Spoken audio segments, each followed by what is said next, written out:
Hey, LaGrave family. Where does our help come from? Our help comes from the Lord, the maker of heaven and earth, and our help is in the name of Jesus Christ, who's the same yesterday, today, and forever. Last week, I had some time to start going through some unopened boxes in my basement. And I stumbled upon a box of old memories, things from my childhood and my early adult years, from college, from the years just after college. And although this wasn't really the goal of organizing and going through things downstairs, I had to stop because there were things in this box that just really caught my attention. Totally ordinary things, like a picture of me as a toddler wearing funny sunglasses and a grin that comes from knowing that you're loved by your family.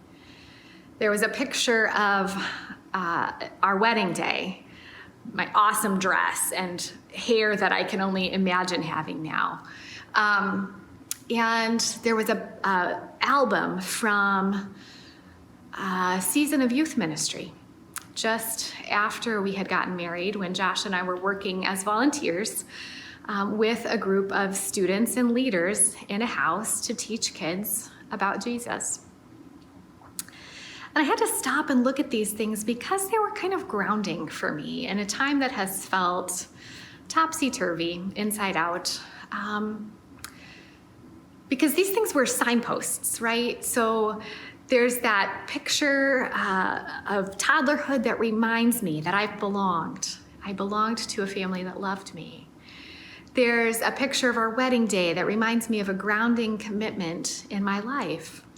There's this album from youth ministry that reminds me of what some of the foundational parts of our marriage and our life together for Josh and me, what we wanted our marriage to be about, was following Jesus and doing that together and to serve other people in our life together.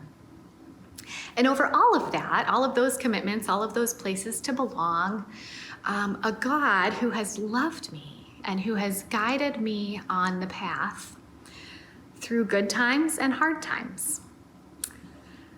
So that moment in my life last week made me think about the opening verses of chapter 12 of Ecclesiastes, where the writer of Ecclesiastes says, "Remember your Creator in the days of your youth, before the days of trouble come, before the years approach when you will say, I find no pleasure in them."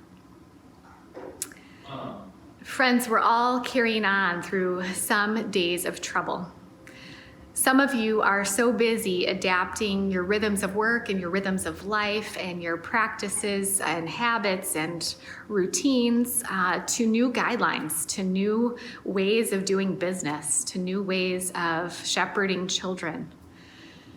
Everything you need to do takes longer.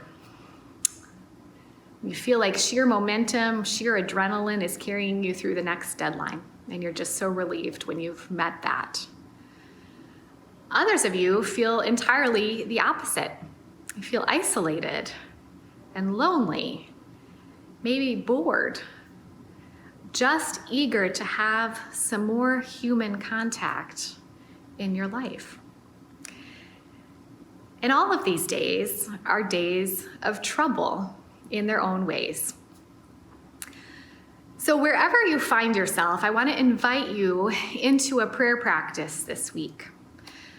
Find a picture or think about a memory of your earlier life that pops to the surface when you think about that.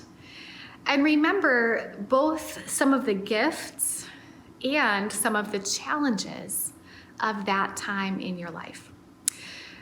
Remember, if you were a believer at that point, remember how and where and when God met you there. And if you became a Christian later in life, reflect on the difference that having Jesus in your life makes as you look back on that memory. Ask God what He wants you to carry with you through that season, from that season into your life today, and spend some time thanking Him for being with you during that time, even as He's with us today. So brothers and sisters, may the peace of Christ go with you wherever you may be. May he shelter you through the wilderness and protect you through the storm. May he fill you with thanksgiving at the wonders that he shows you. And may he bring us all home rejoicing, face to face again once more.